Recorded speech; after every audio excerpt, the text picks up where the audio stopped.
救救我！打碎花瓶，救救我！打工都1个多月了，快交不起房租了。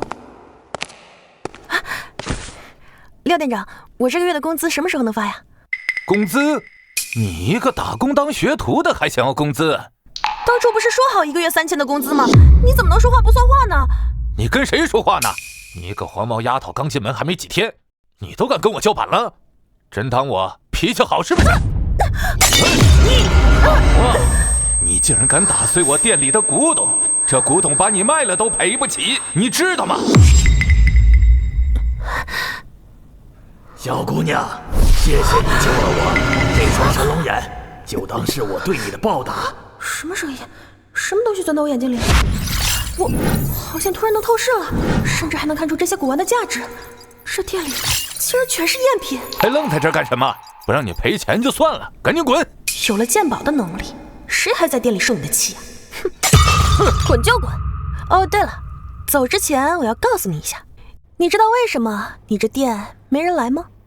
因为你这一屋子呀，全都是假货！你有了这双鉴宝透视眼，我就能够看穿古玩的真假了。怎么这古玩市场全都是赝品？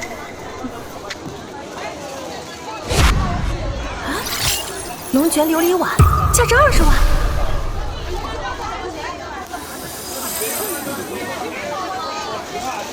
老板，这碗怎么卖？这个1000，800卖不卖？姑娘，咱都实诚人，成交。老板，转账。好嘞。等一下，这碗我家大小姐要了。这碗已经是我的了，想要的话花钱买。小姐，你这碗我出5万。抱歉啊，这位小姐，这碗5万块钱我不卖。我明明看到你800块钱买的，我出5万还不够。这丫头活腻了吧？这可是顾氏大小姐，顾家可是鉴宝界的地头蛇，她要栽了。那你打算多少钱卖？这碗一眼就是古董，绝对不只值5万这么低。运气倒是不错，还真让你给蒙中了。顾大小姐觉得我只是运气好，不服气就比一比鉴定。你若能看出这碗的来历，我可以低价卖你。我家小姐凭什么听你的？我答应你，输了这碗归我。好，如果你输了，你就要给我道歉，还要给我鉴定费。好。顾家就是做这一行生意的，顾大小姐厉害着呢。这姑娘看起来悬了。莲花口圈足底，色泽浑浊，是元末明初龙泉窑，真品，市价8万。到你了，别学我。顾大小姐仅凭外观就能确定，这莲花口分明是价值20万的北宋经典，釉色青蓝渐变是天青釉，釉色这么浑浊，分明是元末明初的厚重款。把你头上的发卡借我用下。你只要用发卡轻轻刮一下，这碗的花纹就会显现。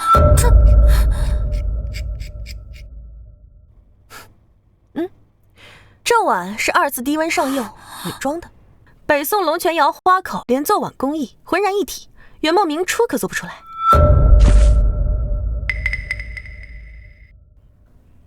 大小姐，这确实是北宋的，我也看花眼了。连顾启峰都能看走眼，这姑娘是真有点东西。你是怎么知道的？不是运气，是实力。你叫什么名字？现在该给我鉴定费了吧？你输了。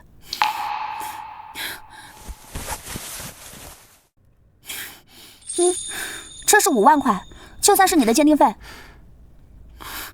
哎，大小姐，叔叔，你拉我做什么？大小姐，这姑娘绝非普通人，鉴宝的眼光如此独到精准，日后必定能大有作为。这样的人才，咱们顾氏集团理应将她招至麾下。我不管这些，反正我就是看她不顺眼。啊，校友，我这侄女性情急躁，行事莽撞，还请您多多包涵。这样吧，这个碗我出30万买下，你觉得如何？30万？这位先生，您出的价格恐怕比这碗的实际价格要高得多。您身为商界前辈，想必不会做如此亏本的买卖。不知您提出这个价格，是不是有什么其他附加条件？果真是通透人，跟明事理的人打交道就是省心省力呀。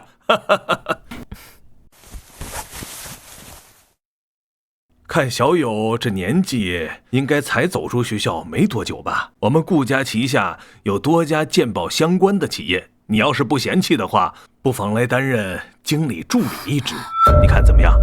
这个瓷碗就当是我顾家的一点心意。抱歉，顾先生，前段时间我刚被你们顾家旗下的一家公司辞退，如今实在没脸面再到你们顾家旗下别的企业任职了。你说什么？你被我们顾家旗下的公司开除了？我们顾家要是有这样的人才，怎么会让你屈居于基层门店，还被无故的辞退？这到底是怎么回事？像他这样有真本事的人，怎么会被开除的？这里肯定有问题。不知小友方便告知，是我们顾家旗下的哪家公司？这家门店的负责人叫廖刚，不知道你有没有听说过这个名字？廖刚，原来是他，就是我们顾家旗下所有古玩店里业绩最差、口碑最烂的那个店的店长。那你们知道为什么他一直垫底吗？有人一直在你们顾家的眼皮子底下搞事情，干着中饱私囊的勾当，你们顾家的人竟然毫不知情。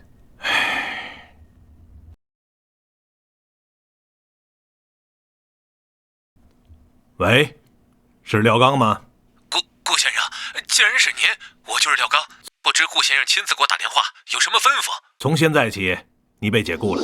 什么？顾老板，您是不是搞错了？我在店里一直兢兢业业，生意还算过得去，怎么突然就要解雇我呀？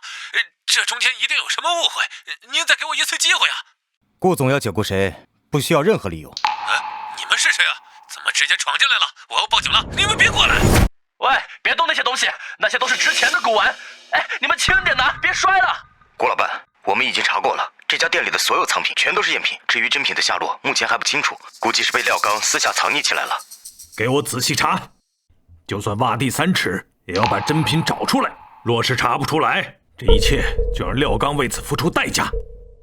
啊，小友，还请小友能够大人有大量，不计前嫌，来我顾家暂且担任经理助理一职。好，我答应你。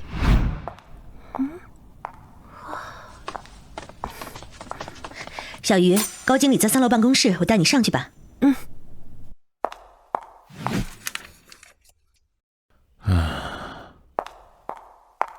高总，顾老推荐的人果然勤快，这么早就到了？没有了，就是会点鉴宝的小技巧而已。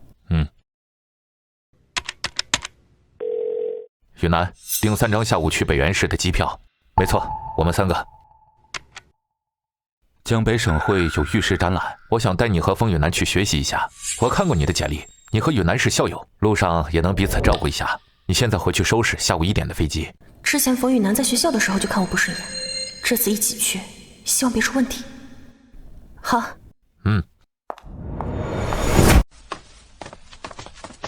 高经理，展览会就在里面。麻烦我助理了，带了2个新人来见识。哈哈，不麻烦。玉石我一窍不通，得赶紧补短板。原石区在那边，要不先去赌石区？赌石？我知道，就是那种切石头赌玉的。不止赌石，去看看就知道了。好，来，请。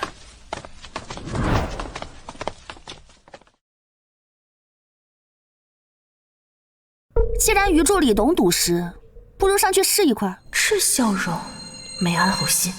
于安对这些确实不熟悉，难为他了。我的透视能力要是能用在赌石上，我只是懂点理论，可之前没实际赌过。那我帮你看看，我这儿全是老场口的料子，稳当。老板，不如你给我讲讲赌石规则呗？我是公司新人，这方面我还得再学。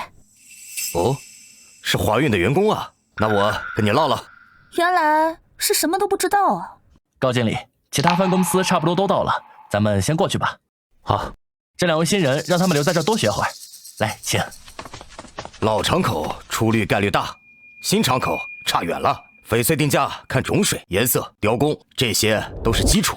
一定能看见，一定能看见。是废料，居然真的能看见。于安，你学了这么久，怎么不买一块试试？正有此意。你疯了？赌石比赌博还坑，别意气用事，输了哭都没地儿哭。我有分寸，这块没有，这块绿太少。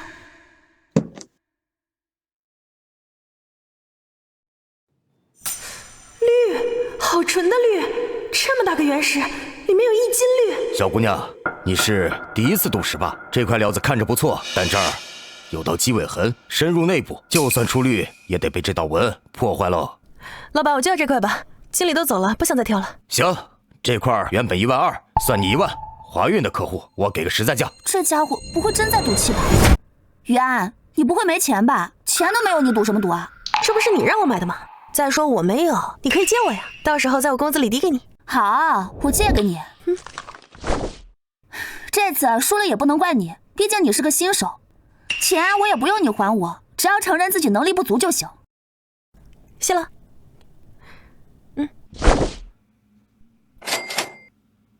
小姑娘，这石头是你的了。我也是第一次赌石，不知道怎么切，能不能麻烦老板您？当然是我们摊位的规矩，客人不会切，我来代劳。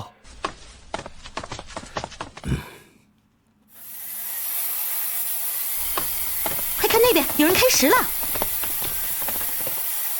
白雾，那是白雾！出绿了，真的出绿了！我去，这色也太正了！太好了，我真的能看到里面的翡翠。小姑娘，6万，这块料子我要了。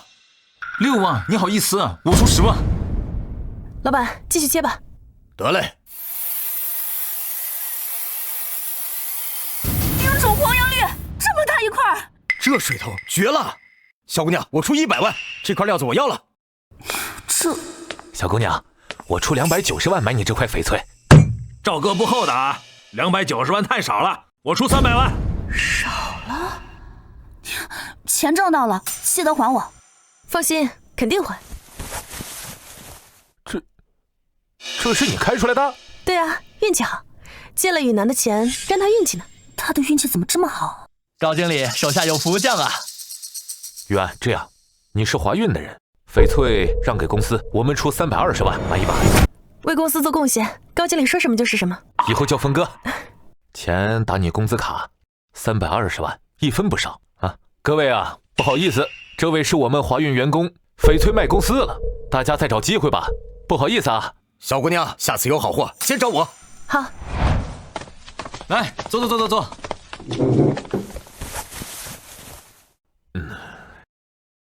这位是江北徐经理，这位是云山市高经理，助理员下属冯玉楠。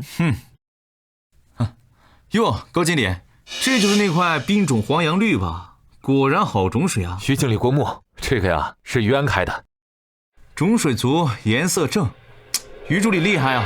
徐经理过奖了。听冯助理说你是新人啊？对，之前我没接触过，大学学的是计算机专业，只是运气好而已。又说运气？冯助理，你觉得于安是运气吗？他呀，运气是好，但也有眼光。上次选原石，我就觉得他不一样。没有，瞎选的。于安踏实，以后肯定帮公司多挣钱。好，高经理带得好，于安，以后有需要找我。好，那就多谢徐经理了。快看，就是那个姑娘赌出的冰种黄杨绿。看来昨天的事儿，大家对你印象够深，你算出名了。都是运气了，我还有好多赌石知识要学呢，得赶紧把所有知识补全，不然出率率100%，肯定露馅，到时候麻烦肯定接踵而来。高经理，徐总在开会，你们今天可以随便逛逛，明天早餐后再离开也不迟。麻烦你了。于助理，昨天运气这么好，今天要不要再碰碰运气？我昨天是借雨楠的钱，说不定是借他的运气。少来，出率就是出率，和运气没关系。你知道赌石的人为什么信运气吗？大概是找心理安慰吧。华夏传统迷信，当不得真。走，请。哟，姑娘又来了。昨天我那摊位出了冰种黄杨绿，今天还想试试？高经理，我想再赌一块，行吗？可别上头，赌石的水比赌博还深，好多人家破人亡的。没事儿，挣了300多万，再赌一块也亏不了多少。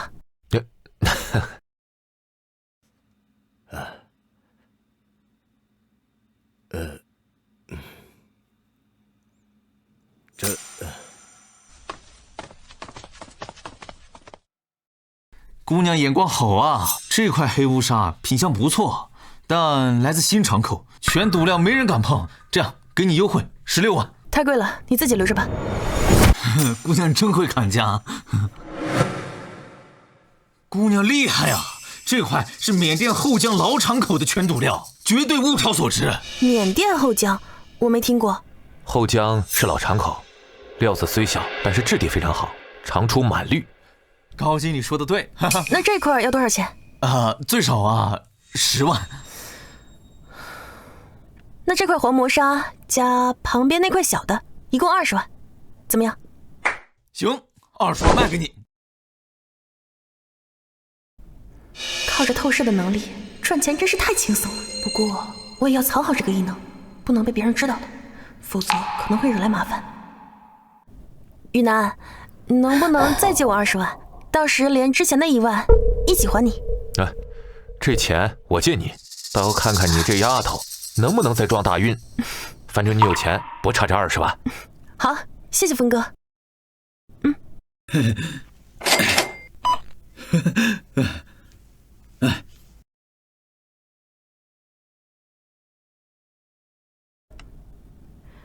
那麻烦老板切一下吧。先切这里，就算有料也损失小。出黑雾了，新场口果然不行。这是赌垮了吧？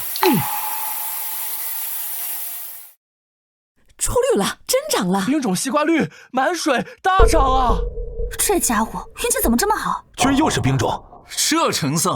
小姐，2块，我出800万收了。我出1000万。徐经理，这得带江南总部，咱们一个公司的，别抢啊！峰哥，小的让给徐经理吧，也好让他有个交代。还是你会做人。谢了袁，小的虽小，也值100来万，钱我跟峰哥凑，不会少你的。小姐，等一下，我是太一珠宝的分部经理，最后那块黄磨砂能不能卖给我？先生，你怎么称呼啊？我姓赵，太一珠宝的。好，赵经理，你可能有所不知，他刚才借的是我的钱，把我的运气都借走了。你现在买石头，岂不是连我的运气都拿走？你们怀孕连开2块冰种，风头都占尽了，我们这些人只能干看着，实在可怜啊！赵经理要是真想要的话，也不是不行。这块石头我花了10万，你打算出多少？16万，怎么样？16万？赵经理这玩笑开得太轻了。这2天你也看到了，我这位助理连续开2块冰种，以他的眼力，那这块石头只值16万。要是开出祖母绿，你们太一珠宝可赚翻了。就是啊，后江虽然出兵少，但保不齐出满水祖母绿，到时候赵经理可就捡大便宜了。20万一口价，都翻1倍了。25万，不能再少了。说到底，石头是于安的，得问他愿不愿意。我觉得运气也差不多用光了，要不就20万卖给赵经理吧。于小姐虽然是新人，但是很实在。这是我的名片，以后有任何需要，太一珠宝随时欢迎你。赵经理真会趁机挖墙脚啊！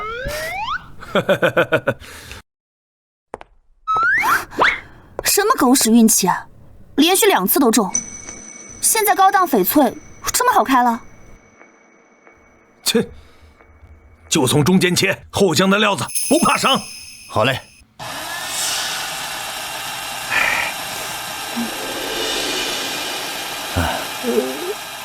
垮了，什么都没有，这是块废料。怎么会？刚才那个冰箱差的都出冰了，怎么会？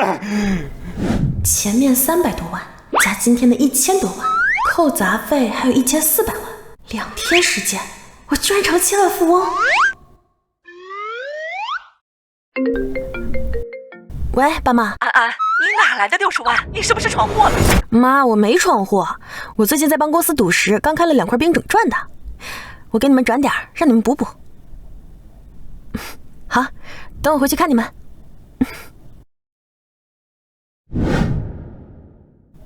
高总，于安啊，你可能还不知道，你卖给赵经理的那一块石头啊，最后什么都没开出来。20万块钱啊，那算是血本无归呀。那一开始就是用来掩饰的，一开始就知道里面什么都没有，谁知道赵经理突然跳出来非要买呢？太乙珠宝那可是国内钻石顶尖，向来目中无人。这次你很好的打压了他们锐气，给我们出了一口气啊。我只是运气好而已，还有很多要学的呢。运气可不是万能的，知识和经验的储备也很重要。保险箱拿回来了，你和冯雨楠呢一起把它送到公司物流通道，小心安全。行，我这就出发。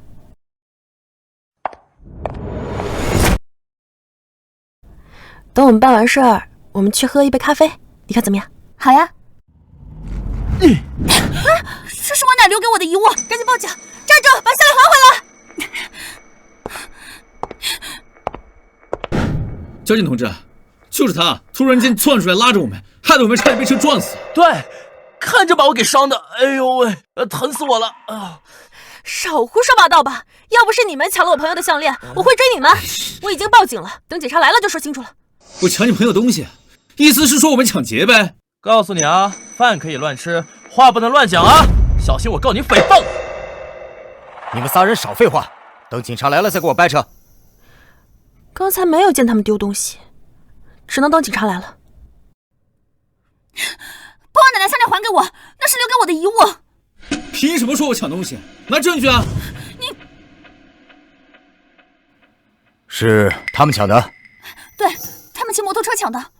哎，警察同志，凡事都得讲证据吧？搜我们，搜出来我认。那要是搜不出来，那你可得赔我们这个精神损失费，还有误工费，是吧？好啊，找不到我就赔，赔多少都行，我现在就搜。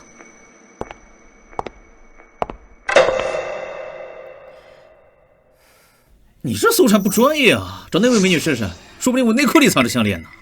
你，哎呀，不行，让那美女来搜吧，没准我内裤里也有好东西呢。我来，在场没人比我更专业。警察同志，开玩笑的。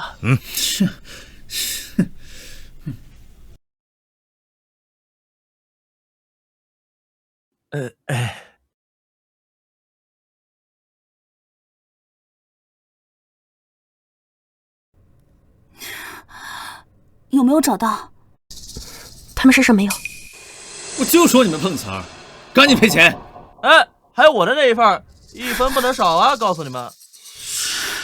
我奶奶的项链怎么办？别急，我想想办法。等一下，你们这车我要检查。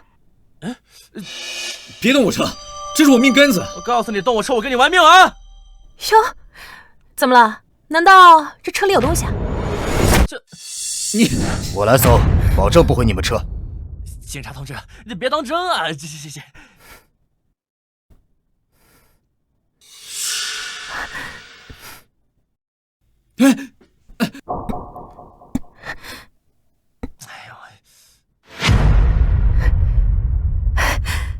你们这些小偷！不是这，你怎么知道？项链怎么找到的？碰巧找到的而已。最近流窜的飞车贼就是你们吧？人赃并获，还想抵赖？警察同志，不是我。行，等会儿你和我们去做个笔录，这2个人我先带回。干！你给我玩阴的是吧？带走。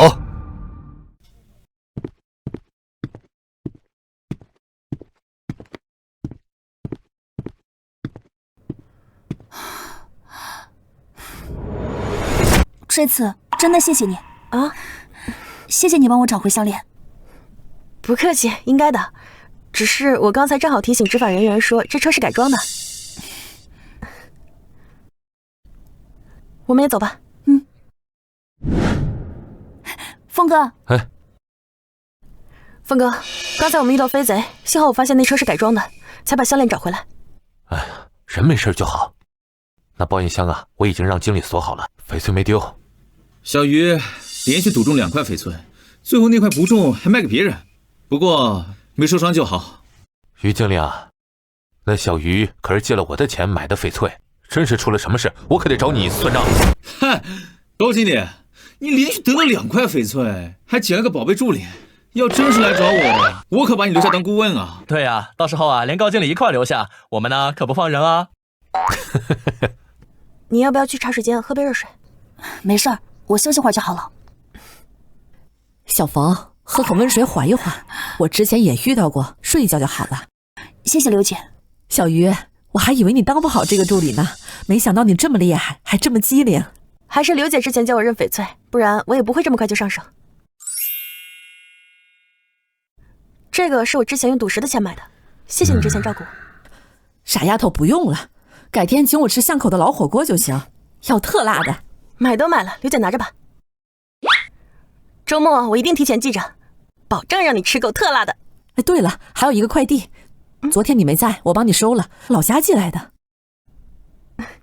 那就多谢刘姐了，周末我一定提前记着你的特辣火锅。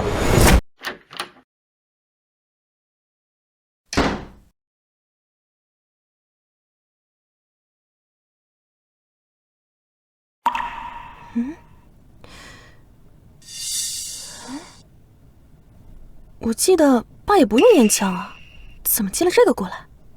这烟枪好像有些年头了。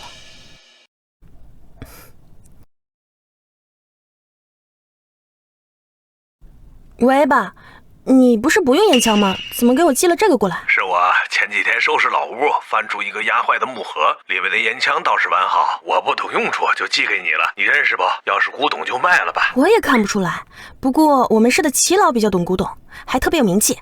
明天我拿过去找他问问。行，那你去。对了，东西前几天就到了，怎么才打电话？我前几天不是去北元市出差看珠宝展吗？那一车珠宝好几千万呢，我就给忙忘了。好吧，你跟妈多注意休息啊。明天带烟枪过去，看齐老怎么说。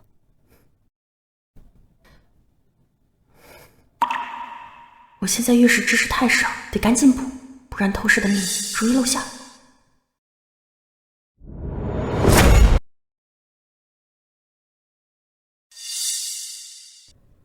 请问你找谁？你好，我叫于安，我找齐老。齐老不见客，您请回吧。麻烦您通传一下吧，就说我有一杆烟枪，是祖上传下来的，想请他长长眼。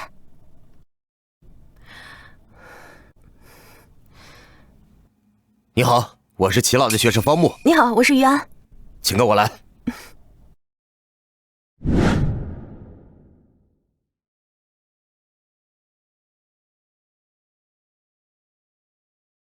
齐老好。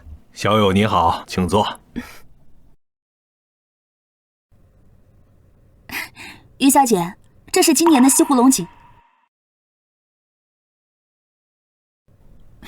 来。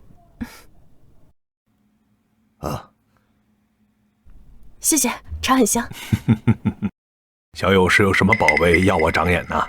齐老，这个是我爸从老屋里翻出来的，我看这材质呢，像木头又像金属，枪嘴呢是暗金的，我实在搞不懂这是什么，所以这才想请您看看。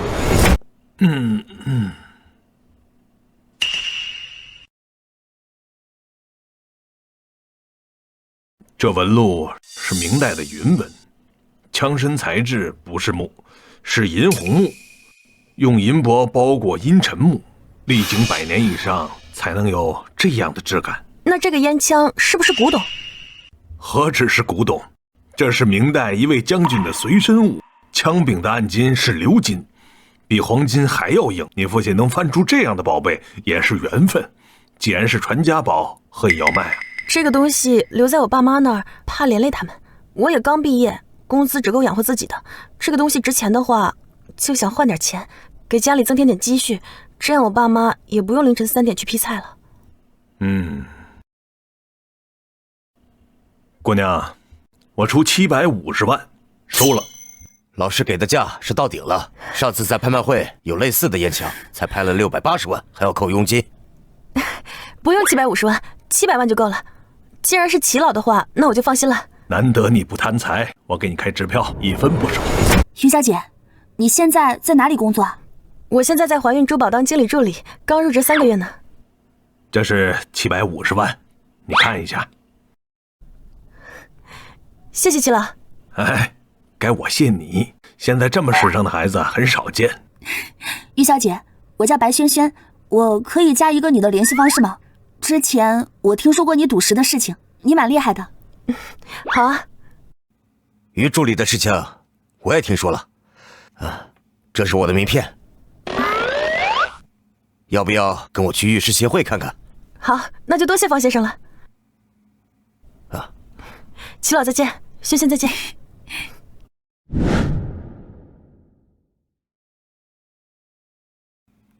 这是我开的明玉珠宝，玉石聚会平时也在这儿，对内叫明玉阁。我带你再转转。好。这么年轻就被老板带进来，身份肯定不简单吧？穿着倒普通，倒不像富家千金。3赌没了2个，再没了最后一块，你可真要砸招牌了。哼，要你管？别闹，我带贵客来了。贵客？对，华运珠宝经理助理于安。原来你就是那位神人，久仰大名。季经理、李老板，晚辈于安，很高兴认识二位。早就听说云山是出了个年轻的高手，没想到这么年轻，佩服佩服。人家3赌2掌，某些人呢3赌没了2个，能不佩服吗？哼，我才没工夫跟你闲扯呢，我还一块石头没切呢。哼。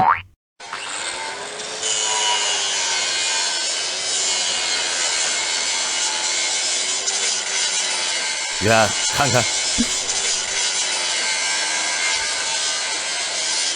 有货，这块肯定有货。这要是再没货，我这100多万真打水漂了。干清楚，成了。这块石头总算没白买。这块有绿，能出不少好货，值了。这算什么？于助理骑的那块冰种翡翠啊，那才叫神呢！要是我当时不在云南，我肯定第一时间去本源市找你。运气好而已。运气在这行确实重要，但这也是实力的一部分。方老板，于助理这么好的眼光，怎么不邀请他加入我们玉石协会啊？哎呦嘿，我把这事儿给忘了。我之前猜过加入协会的事，但我是新人，靠透视眼猜出那些战绩，要是被发现就麻烦了。我们协会啊，在当地有30多人，但是管事儿的就我们仨。虽然小，但在本地有渠道。你要是有兴趣啊，大家资源共享嘛。对对对，我们太乙和华运啊，属于公司竞争关系，但是不影响我们私下合作。加入我们有很多好处呢。加入能认识更多人，学更多的东西，但答应太急会让人看清。谢谢你们的好意，我会认真考虑的。我给你看看别的好处啊，说不定你就动心了。于助理上次在北云市的表现，我们以前没见到，今天啊，可否让我们开开眼啊？于助理要是让方老板肉痛，我做东请你吃饭。我知道你们打的什么主意啊！我以后那些收藏品啊，跟你们可半毛钱关系没有啊！每个新加入协会的人，我都会让他们上我的收藏室挑一块原料来赌。上次李红叶就赌出了一块玻璃种，300多万呢。好啊，我也正想看看你们大老板的收藏室呢。好，跟我来，走。这就是我的收藏室。这些都是我10年前花费上千万买的料子，减了一部分，还剩了不少。于助理有喜欢的，挑一块吧。方老板，你这块每次来我都想买。不卖。你就放开挑，方老板是富家子弟，10年前上千万对他不算什么。要是不喜欢这行，我们也认识不了他。10年前花上千万买这些，肯定早就回本了。这收藏室料子比外面好太多了，简直是赌石圣地呀！方老板收藏果然不一般。这块的滴落还有裂痕，不值钱，得快点，后面还有事。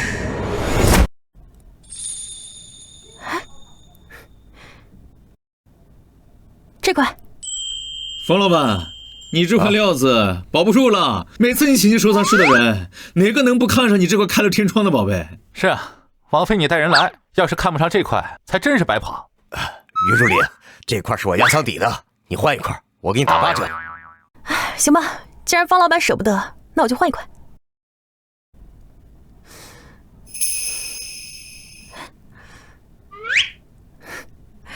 方老板，就这块吧。哎，这块行，一口价20万。方老板，20万是不是虚高了？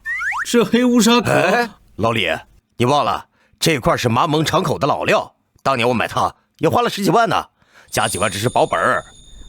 麻蒙敞口确实是老坑，乌皮黑皮都比较常见，种水文堵率，就是出玻璃种太少了。于助理果然懂行，这要是出个祖母绿啊，那可是金山银山。刷卡还是转账？20万我现在就付。扫码吧。好嘞。于助理，要不今天就在这儿结了，让我和老季长长眼。好啊，我现在就试试。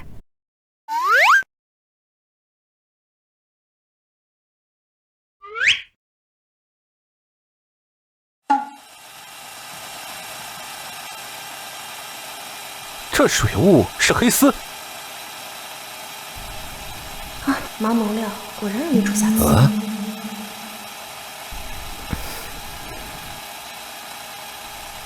出绿了，于助理，我多加1倍钱给你买这块。1倍？你欺负新人呐！这水种不普通，我出50万。这料，老季，长远珠宝行不差这点，我出60万。太医要想留住客户，那就是靠……你少来！我们长益现在就缺高端货，你别跟我抢。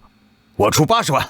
于助理，这块料能让回给我不？要不我全把它解了，说不定下一刀就垮了呢。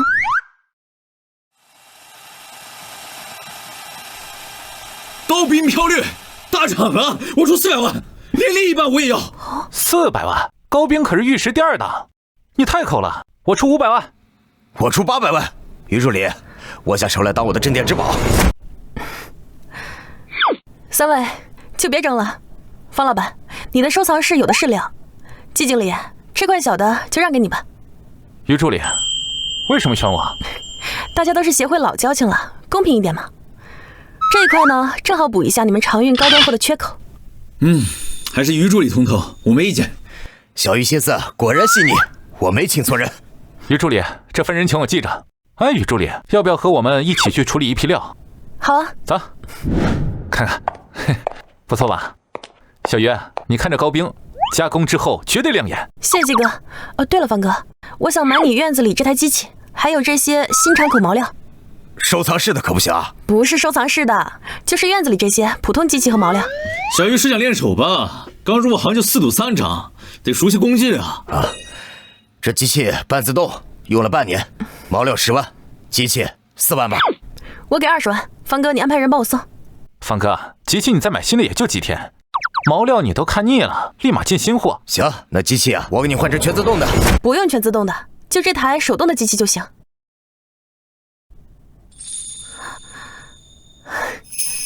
小雨，怎么了？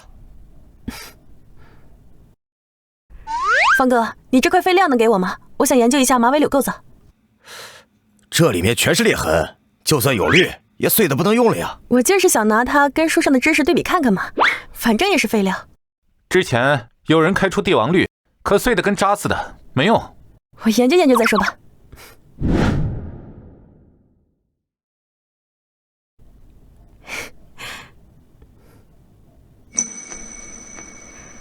喂，高峰哥，我这出了块老坑高冰，你快来。好嘞，我马上就到。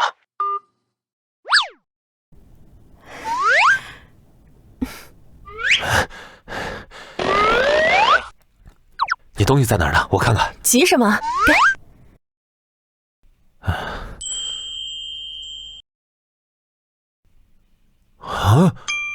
哇，这高冰都快进入玻璃种了，飘绿的纹路跟活的似的，这绝对是翡翠当中的顶级货呀！你这运气怎么这么邪乎啊？我昨天啊去方木公司，他们想邀请我进玉石协会，这料啊就是从那儿拿的。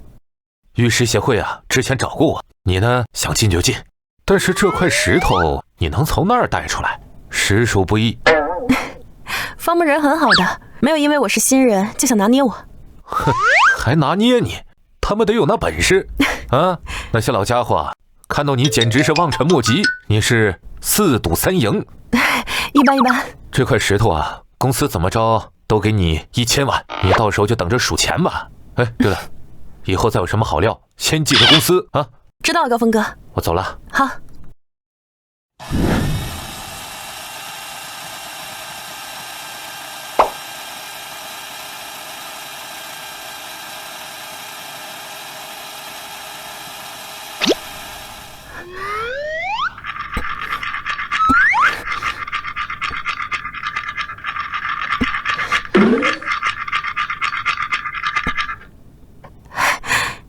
极品，虽然小了点儿，这帝王绿我要留着传家，多少钱都不卖。妈，我回来了。安安，你怎么突然回来了？买这么多贵的东西干什么？你才刚工作不久。妈，我这不是休假了吗？这不是想你们了吗？而且啊，这东西又不贵，这是我特意给你们俩挑的。哎，我爸呢？爸。爸，你看，这是我给你买的中华烟，还有这些国窖酒，好几百一瓶呢。刚毕业就乱花钱，烟酒对身体不好，收起来吧。知道了，爸，那我下次不买啦。安安啊，刚毕业你在外边挣钱，不能乱花钱。爸，你还记得之前你们寄给我那支太爷爷的烟枪吗？那就是个旧烟枪，有什么说头？妈，那是古董，王公贵族用的，我卖了650万呢。650万？600多块，值得你爸大惊小叫。是650万，不是600块。安，你没有发烧吧？爸，是真的，那真的是古董，那是清朝的，我都卖给古董商了，钱都打到我卡上了。600多万，那得多大一笔钱呀！爸妈，以后你们不用省钱了，我养你们。早知道你那烟枪是个宝贝，就该留着做传家宝。爸，卖掉换钱才踏实，要是留着当传家宝，万一惹出乱子怎么办？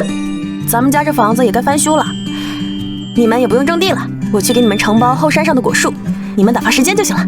不行，600万虽多，以后你结婚买房子乱七八糟的花钱的地方多呢，房子先不修了吧。哎呀，爸，修房子不耽误我们生活的，放心吧。这些单位真气人，要这个文件那个证明，明明已经弄好了又踢皮球。我跑了村部、镇上还有县城，结果还是没有弄成承包山头的事情。上次你给我买的好烟我还留着，要不明天拿着去送个礼，再请他们吃个饭。送什么礼？天天喊扶贫，也没见他们干成一件事。还是我实力不够，要是我能再强点，他们早巴巴的凑上来。爸妈，房子照样修，承包山头的事情，我再想想办法。小鱼，可算找到你了，你妈让我来喊你了，你有个朋友来了。朋友？我怎么不知道我有朋友来？挺漂亮一姑娘，穿得跟电影明星似的，就站在你家院子里，难得有朋友来，回去好好招待人家。到底是谁啊？走吧。妈，我回来了。王雨楠，你是怎么找到这里的呀？怎么不欢迎我来你家吗？欢迎欢迎。安安，你朋友长得真漂亮。阿姨，我找于安安有点事儿。安安，你还愣着干啥？给你朋友倒茶，用你上次买的最好的东西。好，我这就去。好，我这就去。阿姨，不用那么麻烦，我不渴。不麻烦，这茶叶是安安特意买的，我平时都舍不得喝呢。不用了。那你们聊吧。冯助理，你这次找我来到底什么事情？于助理，我们都是同事，不用那么生疏，叫我雨楠就行。雨楠，高经理说你老家的手续还没办下来，让我过来帮你。雨楠，我这是私事，怎么能麻烦你大老远跑一趟呢？实在是太不好意思了。高经理说了，你是公司的得力助手，你的私事啊就要按照公事来办。雨楠，真是太感谢你了。别太客气了，你们这儿的空气挺甜的，比城里舒服多了。雨楠，你要是在农村里待久了，就觉得无聊了。我上小学以前在农村住过，现在回去连老家房子都拆了。雨楠，我去镇上跑了3次，他们说手续少材料，你有办法吗？放心，我可是冯家大小姐，交给我。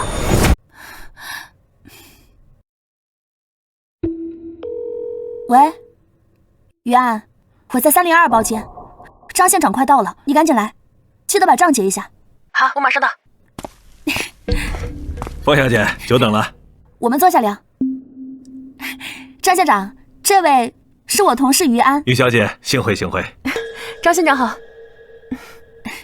张县长，我同事家的手续你应该清楚了吧？清楚清楚，是我们工作没做到位，给方小姐添麻烦了，我自罚一杯。那张县长尽快处理。好。张县长，今天我请客，想吃什么随便点。雨楠，这次承包山的事就多亏你了，我之前跑了好几趟都没有进展呢。不过是张县长想卖个人情，不管怎么说，还是得谢谢你啊。小事一桩，不必放在心上。对了，县城虽然小，但是你要不要去逛逛？你们这儿有古玩城吗？有是有，不过都是老头去的地方，你感兴趣啊？走，现在就去。走。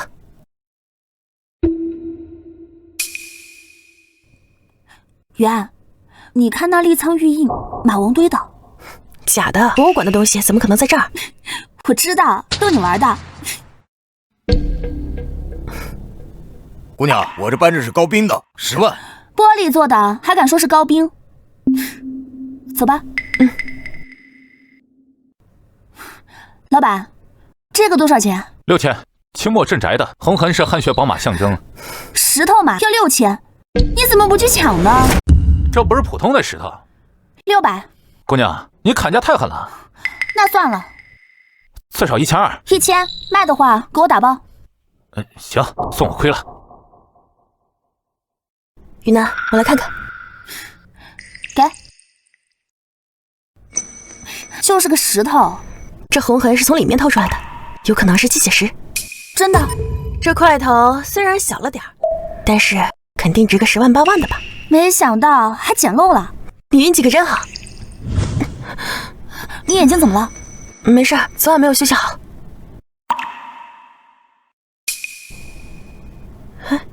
老板，这钢笔值多少钱？民国派克，抗战时期参谋长用的收藏款。这钢笔有些年头了，但升值空间小，就值个128千。我要了。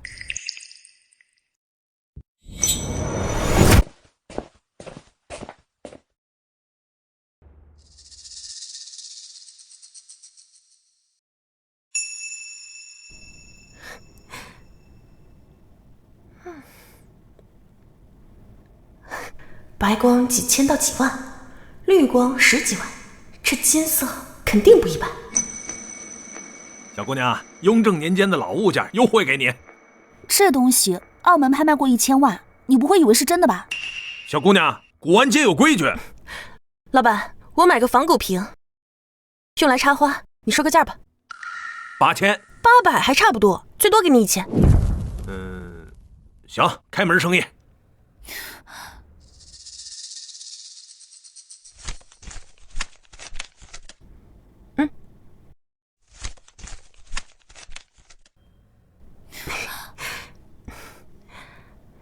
你没事吧？脸怎么这么红啊？雨楠，我可能赚大发了，这瓶子是真的，快回去。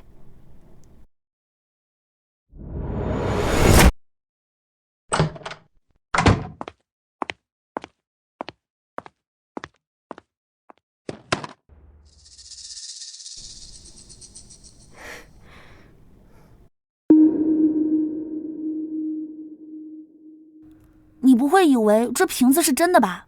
要是国宝根本不能卖，你不知道。以前我也不信，但异能挑的，说不定这异能跟他有关。这瓶子像少了点什么，眼睛怎么这么亮？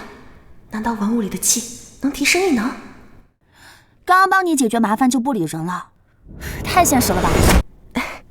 你先帮我看好这个，我再去一趟古玩街。谁要帮你了？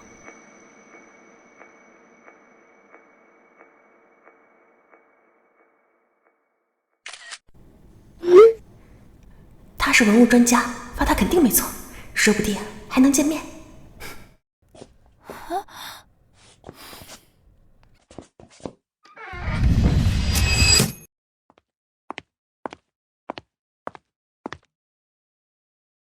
整条街都看了，没再看到金光，难道就那一个？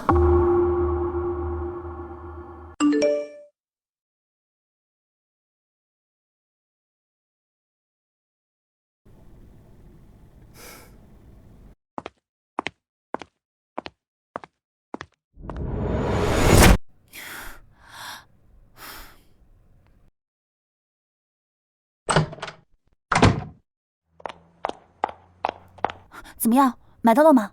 你刚才那个是发给谁的？一个做文物的熟人，我刚才给他发了信息，拍了照，他急着过来。那这真的是好东西啊？是真的，我怎么会骗你呢？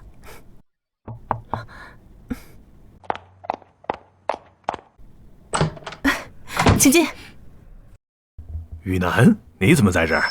齐爷爷，你也来了？冯雨楠居然认识齐老。小姑娘，我是轩轩的爸爸，也是搞鉴定的。你说的瓶子在哪儿？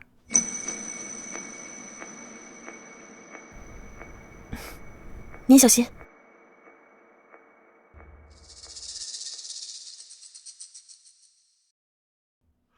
真的？是清朝青花竹石芭蕉纹玉壶春瓶啊！我居然能见到真的！是我在古玩街买的，我和雨楠一起买的，他能作证。白馆长，你看这东西是不是刚出土的？错不了啊！拿这东西陪葬，地位不低呀！哎呀，这墓肯定是被盗了，可惜了。你运气可真好。你能上交国宝是大功啊，国家还会奖励你呢啊！七爷爷，那这瓶子能值多少钱？哎，这不是钱的事儿，这是国宝，毁了就是文物界的损失啊。谢谢你，要是没有你，这瓶子估计是要没了。应该的嘛，我刚好看到了。你在发现这个东西的地方有没有其他特别的点？有，我第2次去古玩街找摊主的时候，他说是2个农民模样的中年人卖给他的，他们肯定不懂文物，不然怎么会几百块钱就卖了呢？要是专业盗墓的，至少会小心保存，哼，总比当成普通的瓶罐损坏了好啊。要不报警吧，让警方来介入调查，可以调查一下监控和画像，说不定能找到那个人。这是目前最好的方法。你居然能在古玩街捡到国宝，真是让人佩服。我最近在学习古董知识嘛，我发现书上的知识套在这个瓶子上，刚好都对得上，就想着买下来，反正便宜嘛，就问问你们。七老，如果那真的是盗墓的话，那肯定他们想卖个高价，卖不出去的话，肯定想去熟悉的地方，比如说云山市，大且熟悉，可能性更大。你脑子转得快，我果然没看错人。警方说会配合的，但是我们得尽快赶到云山市，不然文物被认出来就不好追啊。小鱼啊，你和我们一起去吧，你懂鉴宝，能帮上忙。求之不得，正好跟前辈们学习。我就不去了，你家里的手续还没办完，我得去盯着。谢谢你，于南。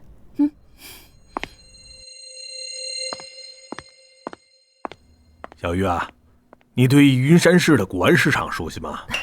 熟悉，我查过资料，有3个最大的云山市市场，最大的是云州古玩城，要不咱们就去那里吧。我去过云州古玩城，那里人多，摊位也多，得仔细找。你去过啊？到那之后，你可以给我们指挥吗？当然，我可是云州通。云山市有几个古玩街，热闹的2个，萧条的1个，咱们先去古玩街，最后广场集合。好，我去热闹的那条。齐老，签订书的电子版发给你了。小雨，我让轩轩跟着你，看看你到底是有实力还是运气。好，那我们走吧。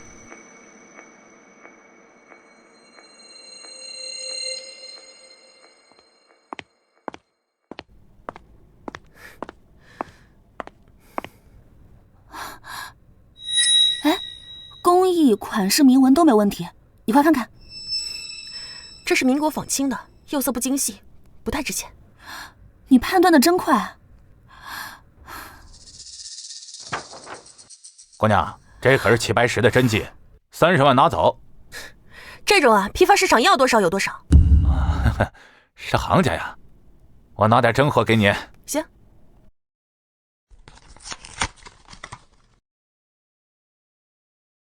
这紫檀手串，天然带香，绝对是真货，18万。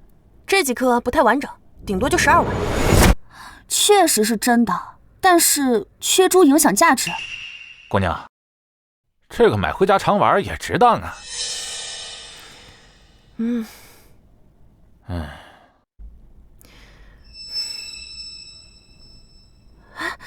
青花桃符文橄榄瓶。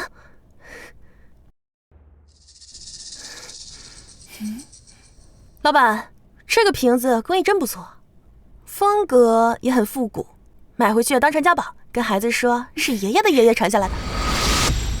这姑娘说话有意思，下次我也跟我儿子这么说。要不800一起带走？姑娘，这下吓到我，这可是我几千块收的，这工艺足以以假乱真了，少于6000块不出手。最多4000。5000，不能再低了。行吧，5000就5000。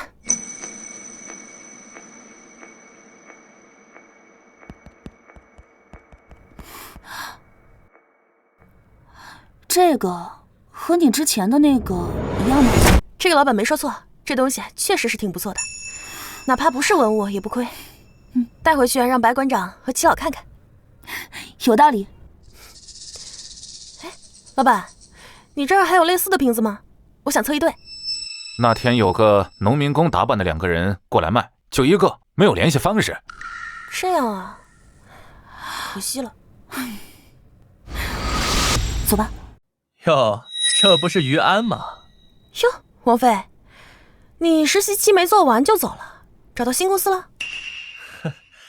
在宏安珠宝当经理助理，凭实力拿下的。你之前销售差得很，钻石都分不清，还来古玩街捡漏，不怕被人打眼啊？啊？看看这个。哼，美女，别听他忽悠，这要是真的，至少上亿，他哪能懂这个？这个就是普通工艺品，雕工浆，没老物件包浆。不是，拿手机装懂行，真丢份儿。这才是南北朝古佛，那时候不刻底部铭文，仿品才佳，懂吗？老板，这个多少钱？小伙子眼光真好，6万拿走。啊，6万，美女，喜欢吗？送你。谢谢，我不需要。我们走，让他自己玩。别，急什么呀？怕我抢了你的漏？哈。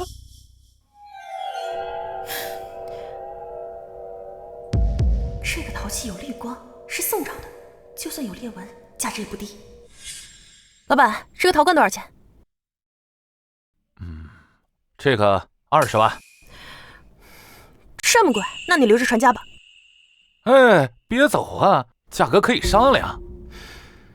5万，能卖就卖。8万。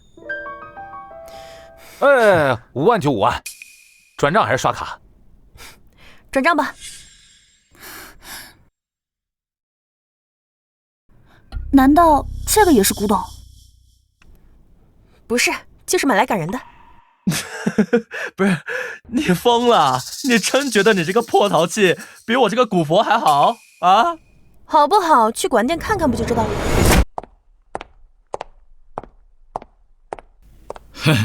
老板，我这是南北朝的古佛，看看值多少钱？哎，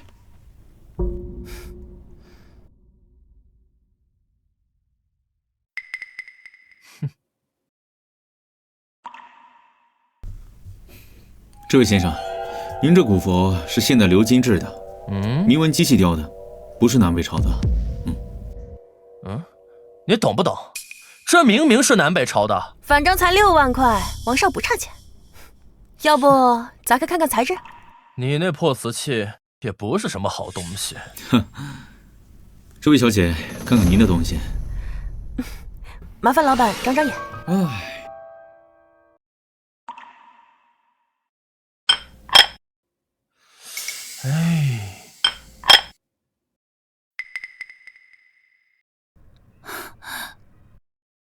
这是老物件了，15万，小店收了。要不您再仔细看看，不止这个价。不是。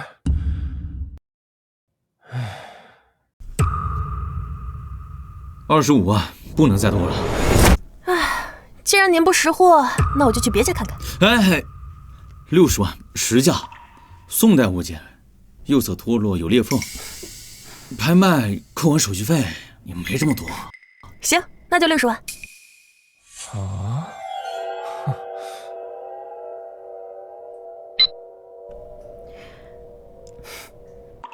走，我们还有别的摊位没逛。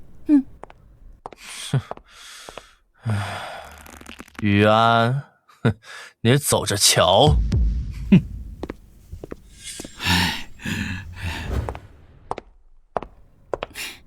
你眼光这么准，之前是做过鉴宝吗？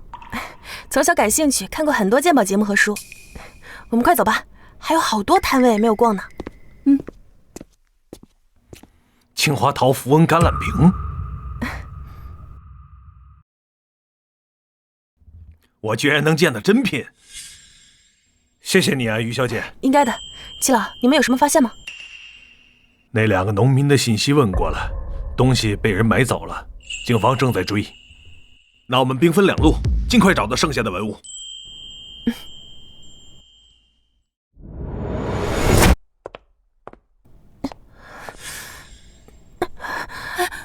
雨安，你没事吧？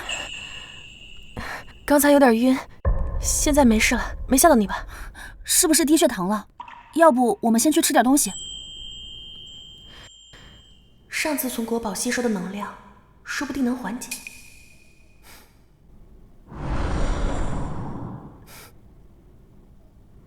不用了，现在已经好了，我们继续找吧。那我扶着你。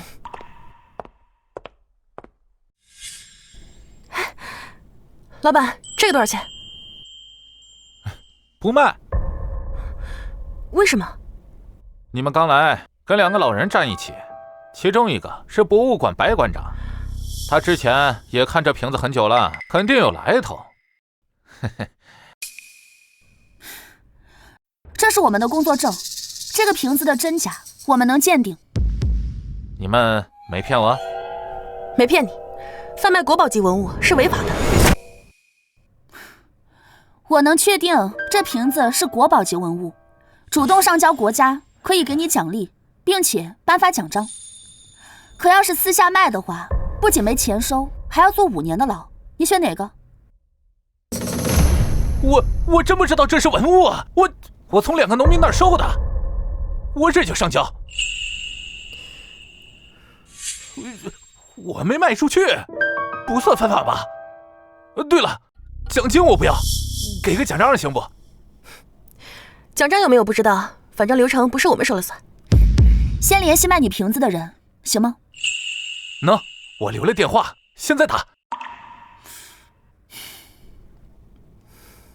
喂，我现在就过去找你。走，我们去找他。走吧。快进来。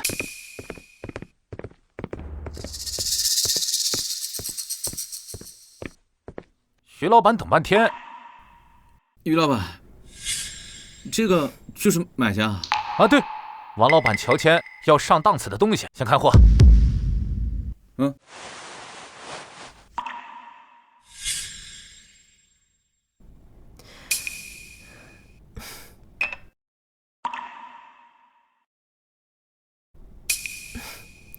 这几个瓷碗做工倒是挺精细的。刘老板，这4万8我不卖了啊！不是说好1万2一个吗？这可是土里挖出来的，2万一个。你再让我看看。哎，别动！再动我弄死你！小友，哎，你们都别动啊！这是我土里挖出来的，凭什么不让我卖？你妈还在医院吧？你要是坐牢的话，谁来照顾你妈呀？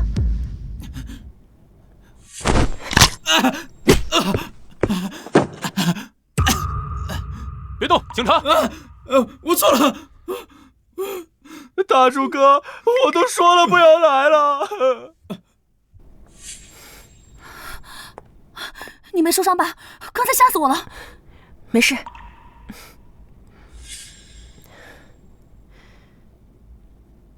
去了，您先看看。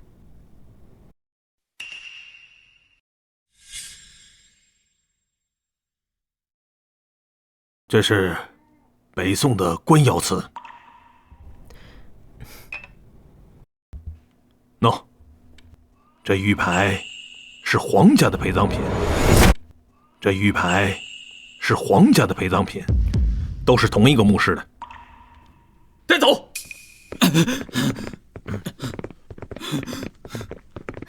于安，刚刚吓死我了。我这不是没事吗？别担心。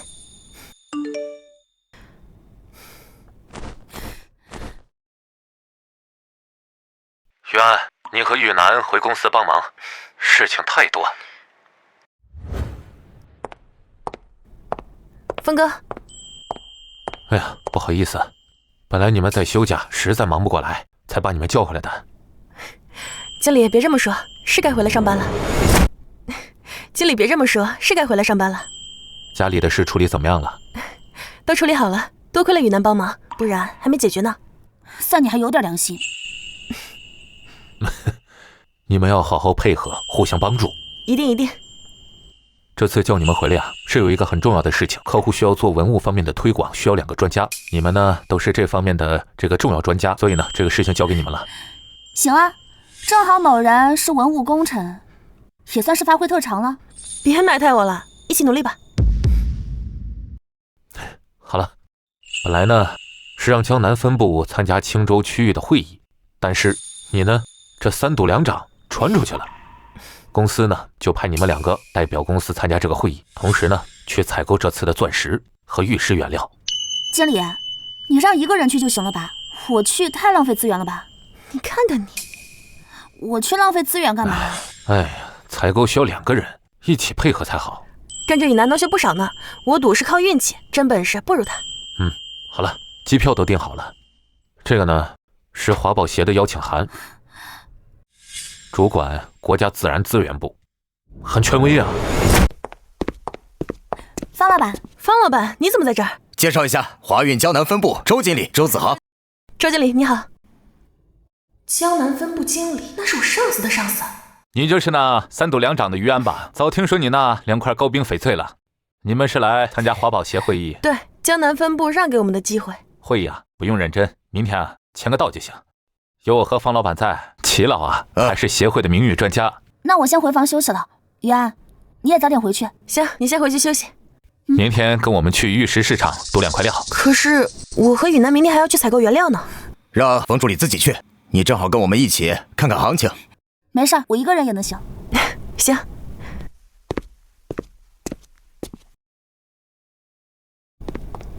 方经理，周经理。雨楠，我一会儿还有事，先走了。你有事的话，一定要给我打电话。放心，钻料的事情交给我安排了。于助理，时间差不多了，我们出发吧。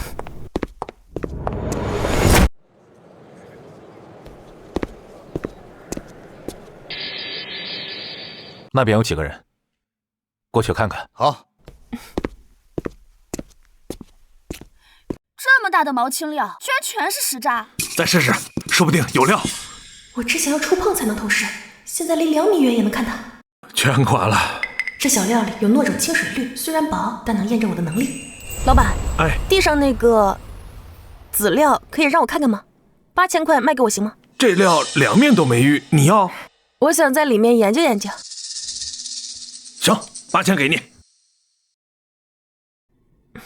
于助理，这料没痕迹，买它干嘛？年轻人想长长见识很正常，这不正好有切割机，拆开看看好了。麻烦您帮我切一下吧。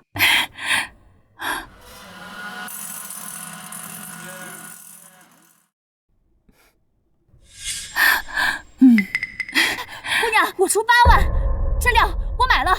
我出18万，卖我了。不了，我想留着自己收藏。于助理，这块料你要是不想要，卖给我吧。周经理，公司派我采购原料，这料我得带回公司。周老板，还不下手？那我先下手吧。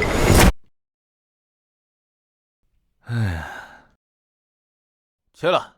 周经理，这块看着有沙壳，但是里面肯定有翠。禁忌言，要是长了呀，你就是我的福将。我不过仗着异能才有这眼光，那算什么福将呀？周经理，长了得请喝酒呀。长了呀，就去星级酒店，随便你点。有雾，白雾。有雾，稳了。我出80万，200万，我收200万。哎，卖给我。不啦，这料啊，我留着自己用。周经理，今天得宰你一顿星级酒店了。星级酒店，我还从来没去过哎。那咱们去星级酒店吧，可别让方老板等急了。好，麻烦把我的料拿过来。哎呀，走走。运气好有什么用？早晚栽跟头，下次遇到你10倍价。周经理，方老板，你们有收获吗？周经理出芙蓉种，于助理出糯种，我没买。于助理又赌涨了。对啊，我那个糯种想带回公司，你觉得行吗？行，我买了点毛坯钻，剩下的钱买了低端翡翠。今天啊，福将立功，我请大家啊去5星酒店，好，好好宰他一顿。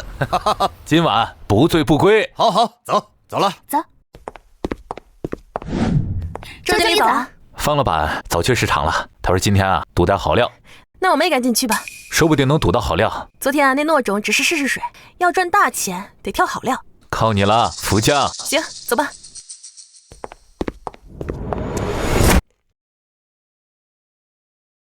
雨楠，没想到在这儿能遇见你啊。王妃，我跟你不熟，叫我冯助理。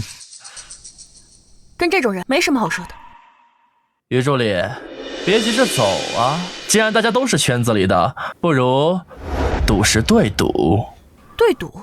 怎么赌？2人各买1块料，谁开的贵，谁就赢了。输的人要把料子给对方，还得出对方的原料钱。赢的人拿2份，不用花1分钱。别理他，他没安好心。于助理，这玩法有意思，我看好你哦。来我江南分部给我当助理，直接和经理啊平起平坐。于助理，你敢不敢？你提的要求我都同意，开始吧。哎，这块是老敞口的，切出以后应该有料。终于选了。于南，这料子是贴货，哪有这么完美的原始？你怎么知道？我有我的办法。要是你最喜欢这块料的话，那我就拿这块。可你不是说它是假货吗？放心，输不了。于助理，选好了，我们来解释区吧。于助理，先看你的吧，我看你这块料品相挺不错的。请。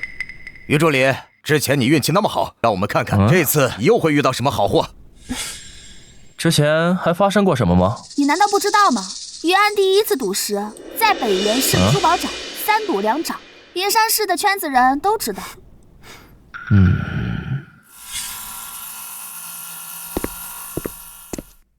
这是贴货，这么大的市场，居然有这种东西！负责人在哪儿？赶快过来！你敢做贴货骗人，半天内搬出去，租金押金不退。我做了10几年，哪会砸招牌啊？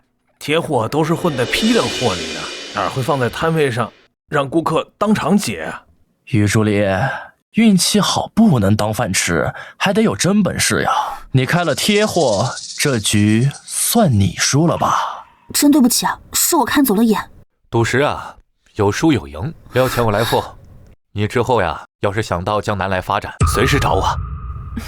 于助理，贴货都是人家切过的废料，你以为里面还有东西啊？请您继续切吧。有料，还有料，还有料，这是金丝种，大涨啊！老板，你这块料卖不卖？我出60万。我出80万。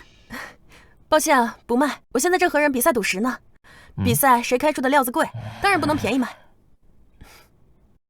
老板，300万，我出300万。于助理，听说你公司预算用完了，这块料卖给我吧，400万。好，之前答应过你，有好货就留给你。好，回头给你转钱啊。好，王妃，现在该你解释了吧？王妃，赌约是你提的，你不会耍赖吧？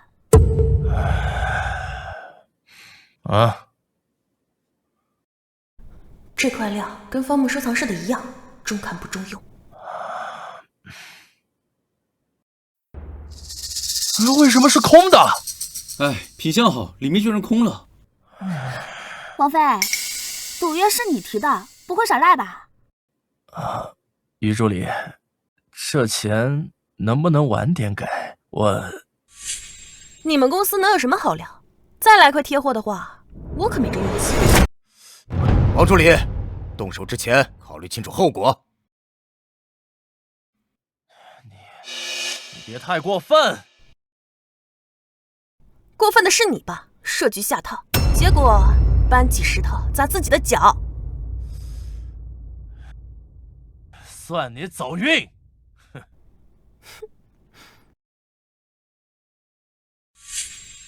恭喜于助理又开出一块好料，我之前呀得到一块毛料，正好这儿有解释机，开出来看一下吧。好。方总，开出料可得先卖我啊！我公司还要留着用，哪能卖你呀？唉，彻底垮了。早知道带于助理来买石料啊，沾沾运气，也不至于这么倒霉。于助理一向运气好，废料能开出金丝种，比不了。你们还真信我有好运气啊！东西采购齐了，我先带东西回去，晚上大厅集合。别去太吵的，亲近点，能聊天。鬼市不错，青州必去的地方。鬼市我也去，鉴宝能力说不定能用。赶紧走。哎，等一下，我之前从你那儿买的料子用完了，我想再买一些料子回去练练手。你自己买石头练手？对啊。我叫工人来，让公司物流啊给送回去。好，那就多谢周总了。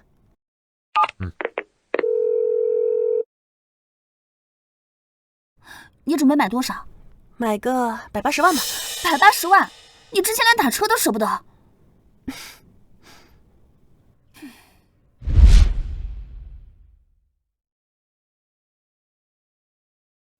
这块30万，我摊了最贵的10匹锦石，肯定出好货。里面是芙蓉种，值这个价。行，我买了。行。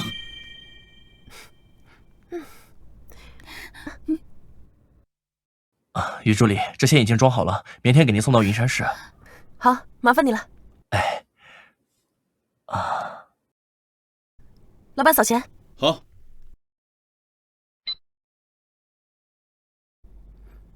差不多了，我们去汇合吧。没想到你买了这么多，走吧。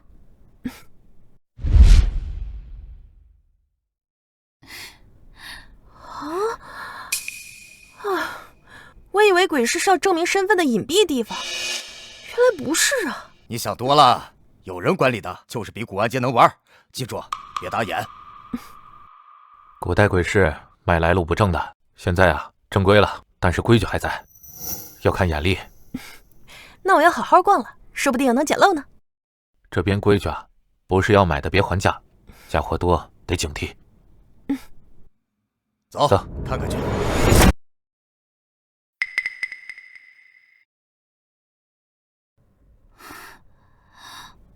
渊，你看这个簪子怎么样？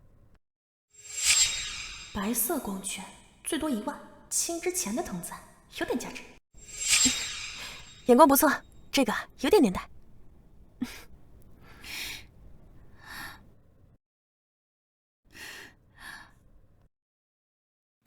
你们入手什么了？没看中的。老物件买一个少一个，也就这比价稍微好点。我们再转转吧。好，去吧。姑娘，没看到心仪的，我那儿有比外边好的，要不要看看？好啊。战国青铜9绝，藏着怕被别人盯上，5万一个，要不要？你工艺品市场批发的吧？我不买。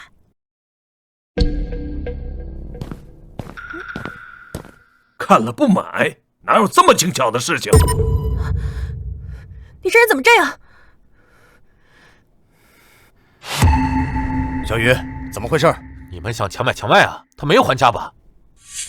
我只是问了2句而已，根本什么还没说呢。没还价就敢拦人，不怕被这里管理者赶出去？别放心上，他们就吓唬新人，真闹起来还可以报警。刚才还真有点紧张。渊，你们去哪儿了？我找你们半天。没事儿，就发生了点小插曲而已。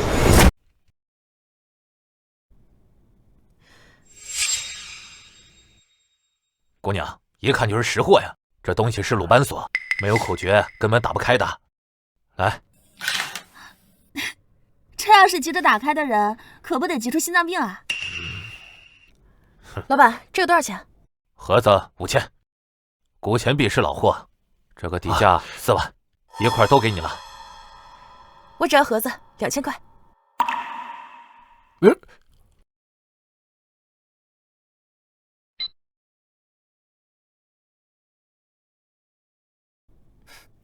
咱们走吧。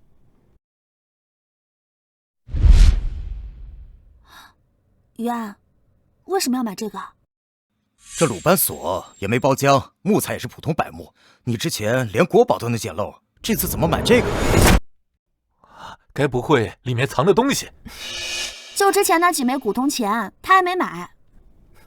这里面呀有2层储物空间，那个摊主只知道一种开法，我再试试看。只能砸开了。这么精致的东西，砸了可惜了。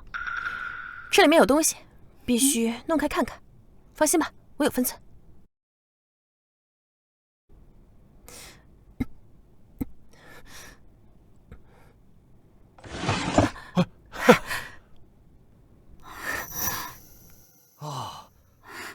这真是里面的吗？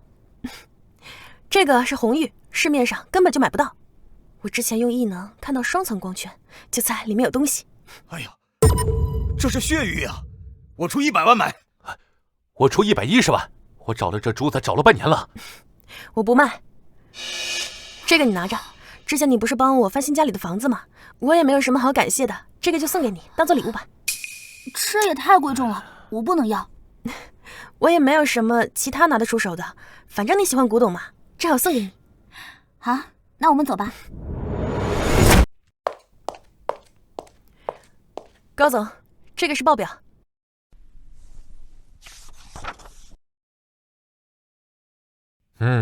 这些东西不错，够用到旺季了。你把赌出的那个甘青种的那个石料流公司我记着。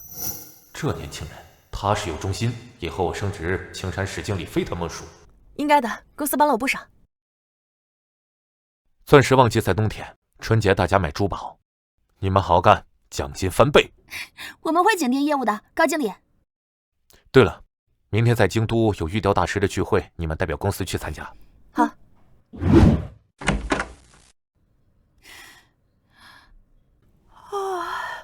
现在才9点，是不是太早了？我还以为要再等1个小时呢。大师都在路上了，很多品牌都来了，我们不能最后到。行，走吧。我倒要看看朱明强大师有多厉害。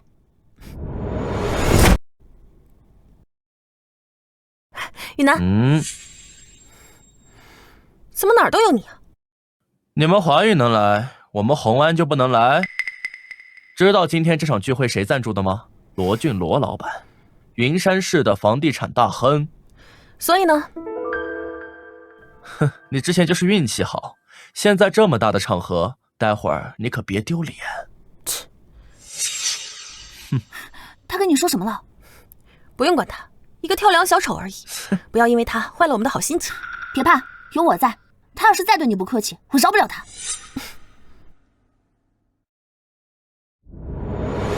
我饶不了他。各位中午好，今天我们因玉石相聚，大家为云山的行业发展做出了巨大的贡献，在这里我敬大家一杯。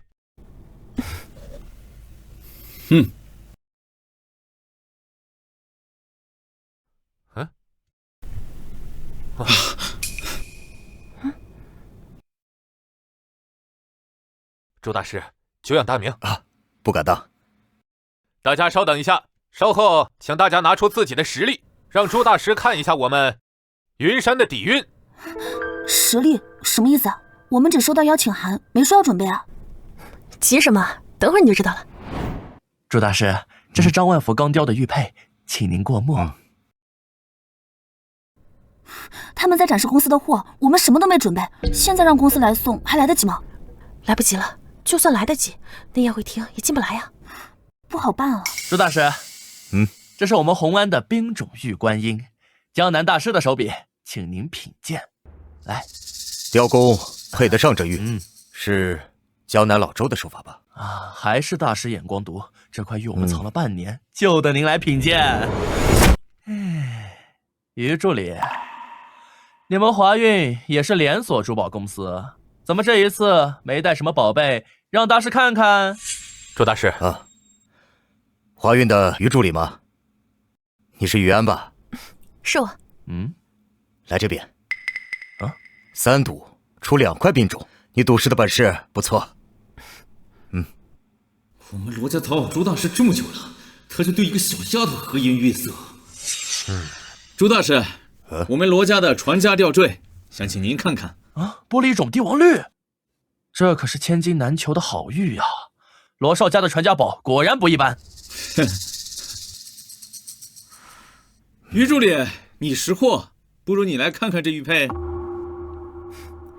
这吊坠是合成的。于安，这是罗家赞助的聚会。朱大师都没说话，你觉得自己比朱大师厉害？我不敢跟朱大师比，朱大师也没说这是真的呀。作为玉石从业者，我敢确定这就是假的。闭嘴，朱大师，这是家父花大代价得到的，还请您帮忙确认。于助理，你怎么这么确信？这里有个小瑕疵，是化学填充的时候留下的。普通玉石酸洗后颜色单一，没有真玻璃种的灵动。一派胡言！要是人工能做，早就人手一块了。你确实有本事，我是做雕刻的，鉴宝这一行我不太行。这些东西表面看不出来，亲手雕一下才知道，但哪能毁人家传家宝？于助理，大家都带了好货，怎么就你们华运的迟迟不拿出来，让大家都等这么久，怕是不合适吧？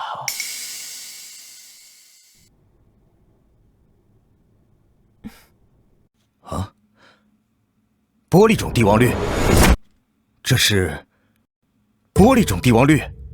于助理，你这块不会是用你说的办法自己做出来的吧？是不是真的？朱大师的放大镜比我会说。哈，于助理这块料，色根是自然渗透的，像春雨润土。而这玉观音颜色有点像涂上去的，完全没有天然料子的纹理。朱大师，您是说我这个玉观音有问题？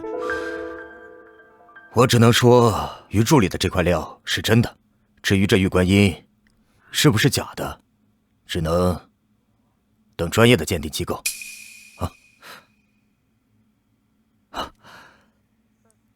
齐老，您怎么来了？我正准备明日到府上拜访。齐老，您怎么来了？我正准备明日到府上拜访呢。听说你在云山见玉，特意过来凑个热闹。这是您提过的于助理，果然眼光独到。齐老好。好巧啊，小雨，没想到会在这里碰到你。七爷爷，你怎么也来了？我跟于助理一起来的。楠楠也在啊。前儿你爷爷还说生日的时候留一瓶30年的茅台跟我对饮呢。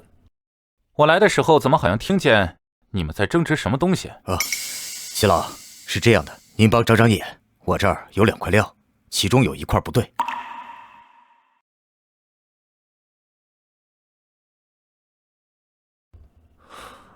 这玉观音是假的。假的？这可是我们家传了3代的宝贝啊！这可是我们家传了3代的宝贝啊！20年前有个玉鬼，最会做这种假玉，色根是用染料画上去的，颜色调的比天然的还要完美，专门用来骗你们这种相信传家宝的人。齐老，您说的玉鬼后来怎么样了？他造的假玉把京城的玉石市场搅得大乱，后来被抓进去判了10年。现在出来的假玉大多都是学的他的手法。刚才我就觉得玉观音手艺熟眼，果然是玉鬼的路数。你早知道这玉观音是假的。我只知道什么是真玉，真玉的灵动，假的永远模仿不出来。于助理，你刚才说要雕什么？不是说朱大师帮你一起雕吗？对，于助理这块料子刚好雕个平安扣，免费帮你雕，就当换个齐老的人情。好，那就多谢朱大师了。丫头，我那儿有一批今年的新茶，一会儿陪我去喝杯茶，咱们顺便聊聊玉石的事儿。好啊，齐老哥，这可怎么办？罗先生，下次买玉还是找个靠谱的鉴定师吧。罗先生节哀，假玉再怎么也变不了真的。吃一堑长一智，以后别再相信什么能淘宝的事儿。于助理，我们也去找齐爷爷喝茶吧，我也想喝他的新茶。好，好，楠楠，咱们一起。父亲临终前专门交代的，这玉观音可以保我们一辈子的平安啊！哥，我之前不该笑于助理。罗先生，人活一辈子，要靠自己的本事。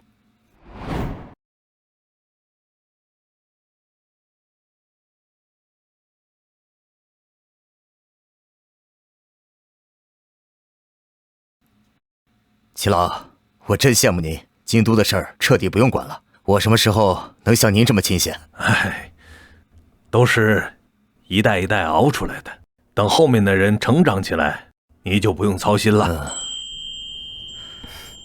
你们看看这个东西。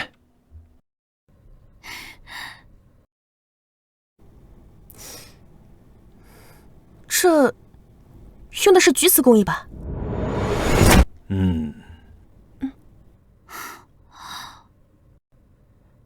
这是清代青花瓷菊瓷工艺，这也没什么特别的呀。是不是假的看不出来，但不是真的可能性更大一些。这确实不是真的，是一个造假高手金瓷做的赝品。10几年前，他造了一批连专业人士都难辨真假的瓷器，给市场带来了巨大的损失。后来他病死在监狱里了。那这居瓷工艺代表什么呢？这是京都居瓷传承人的手艺，他比你年长些，天赋不错，可惜他的天赋没用在正道上，你明白吗？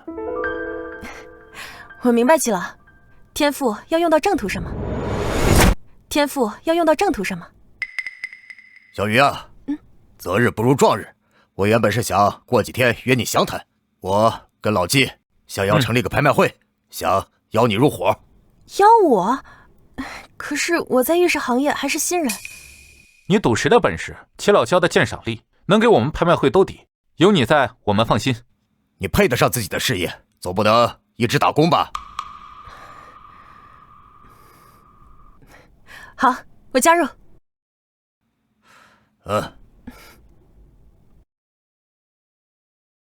股权我想好了，我占4成，你和老纪各3成。这还蛮周到的嘛，以后我就跟这2位哥混了，有什么要求尽管跟我提。正好还缺人装修，你要是有空帮着顶顶。好，我一定去。等你们办好了，我们这群老家伙也去给你们捧捧场。从农村来到云山市时，我连进珠宝店都不敢大声说话，现在